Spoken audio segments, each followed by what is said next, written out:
Sometimes I wish I did have the choice, but I know that after 36 years, this simply isn't so. The colors pound like relentless tides against the backs of my eyes while my moods fuel the engine keeping these waves powered. My feelings act as both compass and captain, directing focus towards a specific tone needed for articulation. This focus then aches to become something tangible, something representational, something created outside of my head so that this internal discussion can actually be shared with others in a visually visceral way. If I don't create meaning from these amplified introspections, then I know in my heart that I've neglected to use the most important gift that the universe placed in us, being our imaginations.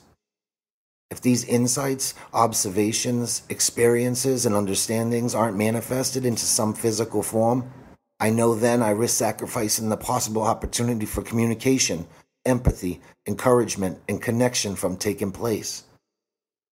Keeping our thoughts in only thought form helps no one. It's the same as saying thank you or sorry to somebody, but by doing so only in our own heads and not by actually saying it out loud to somebody. So it ends up having no effect, no bearing, no benefit to anyone else. When we create something, we then and only then are able to show a valid appreciation for what we feel and think.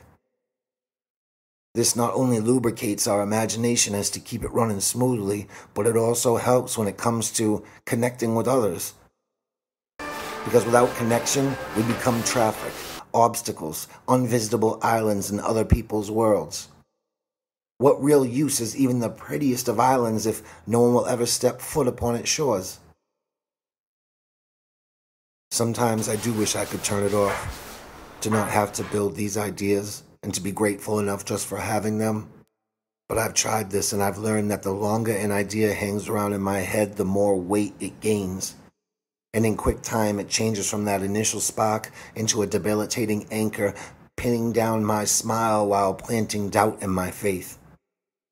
My constitution tells me that inaction equals fear. Fear to reach out, fear to open up, fear to touch another, and the fear of executing something that doesn't shed light but rather confusion.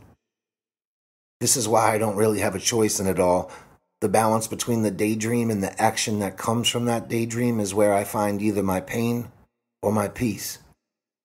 I can only hope that at the end of each passing day, I can say with some degree of certainty that I am at least growing more comfortable with the process of it all, regardless of whether there are wars taking place on my battlefields or sunsets sinking easy into a job well done.